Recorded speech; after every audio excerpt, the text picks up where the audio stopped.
Bonsoir, Fabrice Mbé est avec nous sur ce plateau. Il est membre du PCT, secrétaire à la force montante congolaise, au comité d'arrondissement en Cistalangaï. Il est chargé des unions catégorielles, pardonnez-moi, et de l'éducation populaire.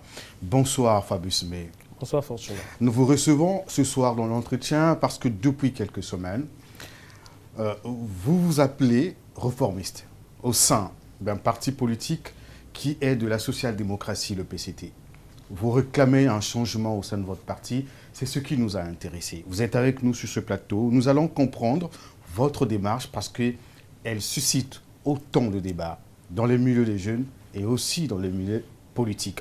Mais dites-nous avant tout, expliquez-nous pourquoi votre engagement en politique.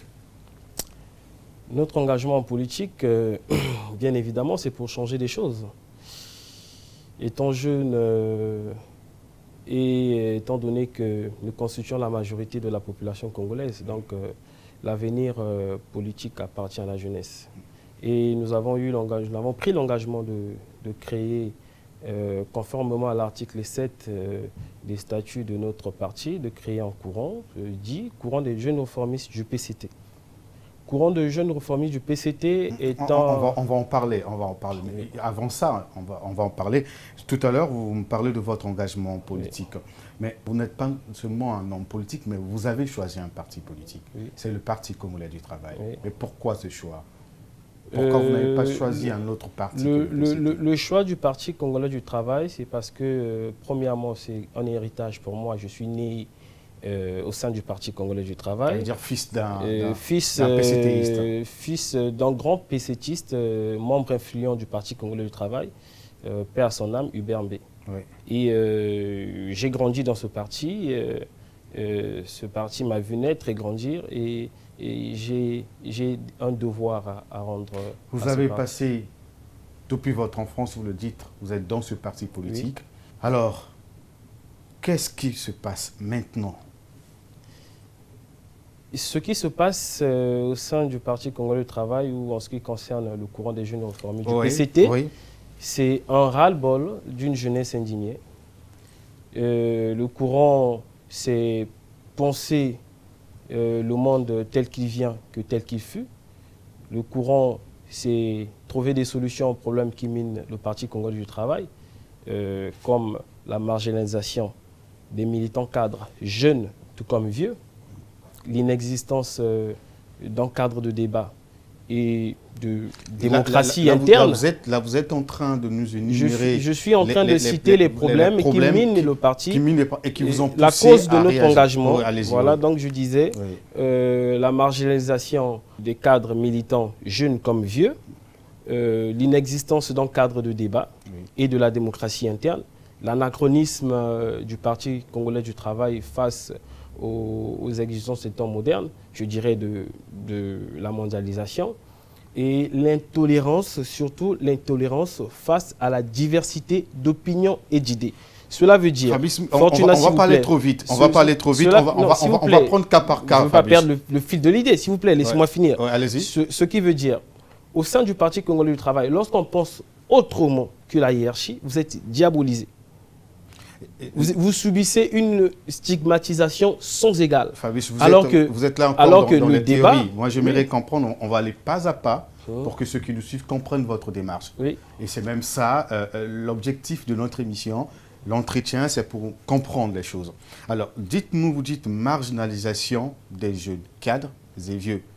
Est-ce qu'aujourd'hui, vous pouvez nous prendre un exemple concret? Parce que nous savons... Au lendemain de son congrès extraordinaire, son 6e congrès extraordinaire, le PCT a mis en place un mouvement des jeunes, la force montante congolaise, dont vous faites partie. Alors, qu'est-ce qui fait aujourd'hui que vous parlez de la marginalisation pendant, quand nous voyons la FMC est au cœur même de ce parti? Ça veut dire que la jeunesse est prise en compte. La FMC est au cœur du parti de par les textes. Je vais vous prendre un exemple. Allez-y. Lors des élections locales passées, sur 840 candidatures, des jeunes de la force montante congolaise, sur toute l'étendue du territoire, le parti a retenu à peine 5 candidatures des jeunes. À peine 5 candidatures des jeunes. Imaginez-vous sur 840. Ce fossé-là vous dit rien? Donc c'est ça qui vous révolte en fait. Mais la jeunesse n'a pas sa place au sein du Parti congolais du travail. La jeunesse n'a pas la place. Vous connaissez un jeune, c'est une manière de dire que le parti ne fait pas la promotion de ces jeunes. D'accord? Connaissez-vous un jeune parmi les jeunes nommés dans le gouvernement Mwamba, issus du Parti congolais du travail de la force montante congolaise? Mais ce n'est pas le PCT qui nomme les ministres.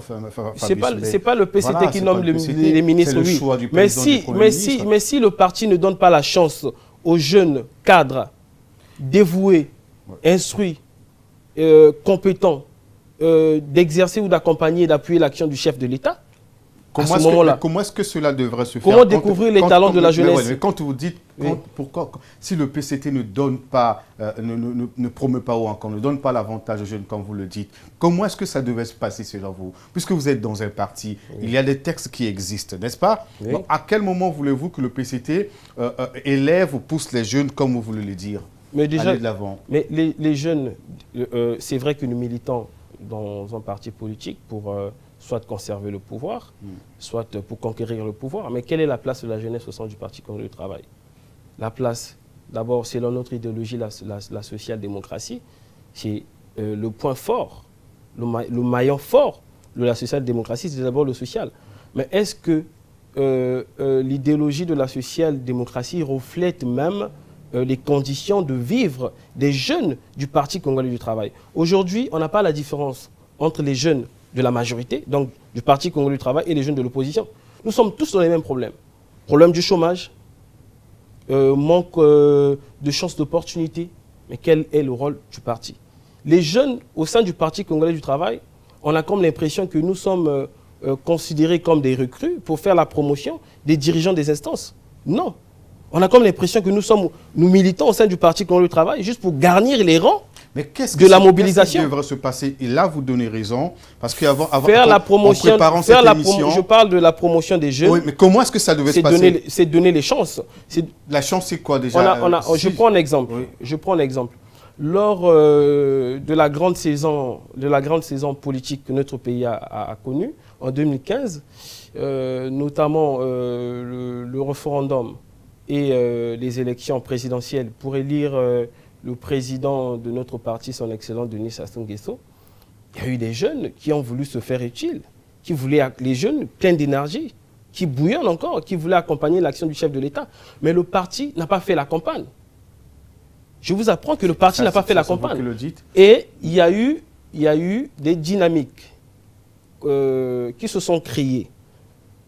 Des dynamiques gérées, qui sont présidées par des cadres du Parti congolais du travail. C'est une preuve de l'échec de l'action du secrétaire permanent du bureau politique du Parti congolais du travail. À ce moment-là, les dynamiques, étant donné que les jeunes du parti, ou je dirais de la force montante congolaise, n'avaient pas de repères, pas de vision, pas d'information, les dynamiques ont coopté les jeunes pour accompagner, les jeunes qui avaient la volonté d'accompagner la vision, parmi lesquels il y a moi. Moi, j'ai été coopté par la DNR. On a fait la campagne avec la camarade ministre Nefertiti Ngani.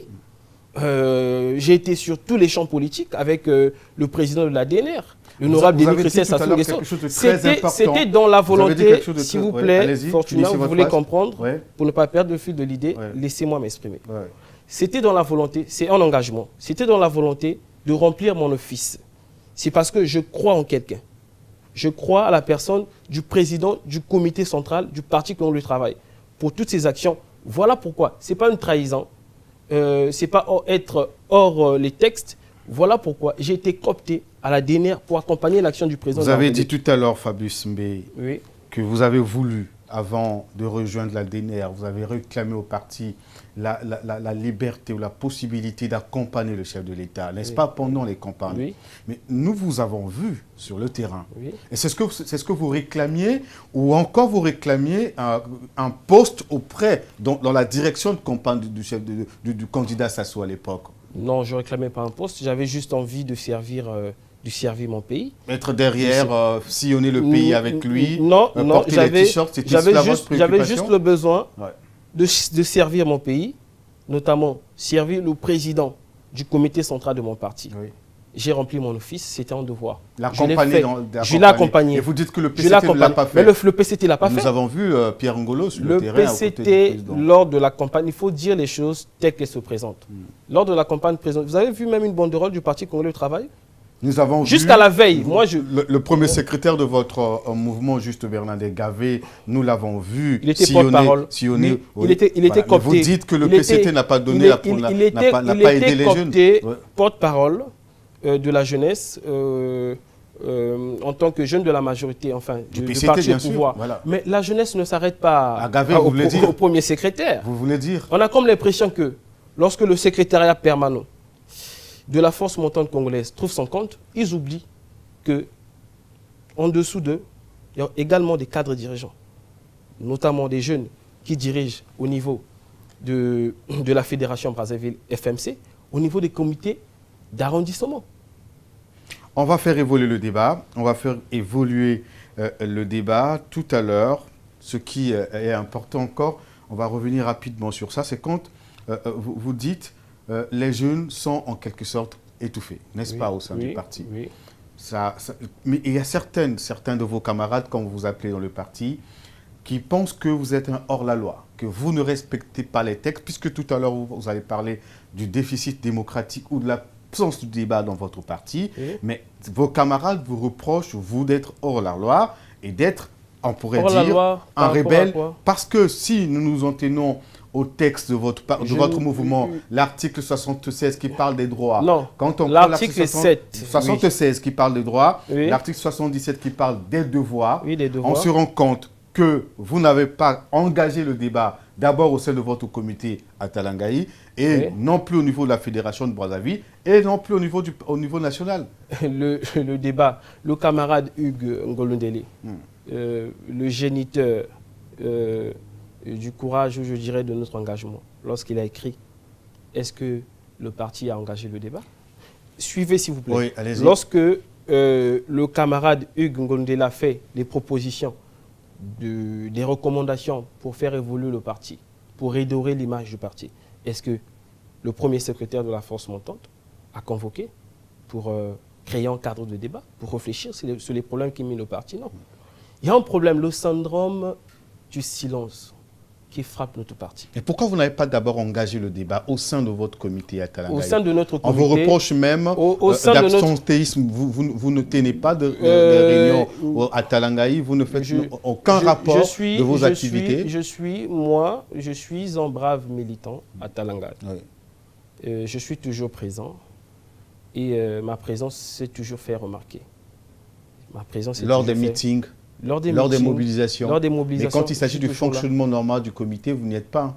C'est ce qu'on vous reproche. Mais pas de réunion, pas de rapport jusqu'ici. Vous parlez de quel fonctionnement? Est-ce que le parti fonctionne même correctement? Même les comités d'arrondissement fonctionnent que lorsqu'il y a des mobilisations. Lorsqu'il y a un meeting, on convoque les jeunes. Et pourquoi? Mais parce qu'il y a un problème de dysfonctionnement, parce que les choses vont mal au sein du parti Congolais du travail. Je dois vous dire, parce que la direction politique du parti Congolais du travail dirige mal. Même les recommandations du 6e congrès n'ont pas été appliquées. La preuve du manque d'application des recommandations du 6e congrès, on a vu la création des dynamiques ici et là.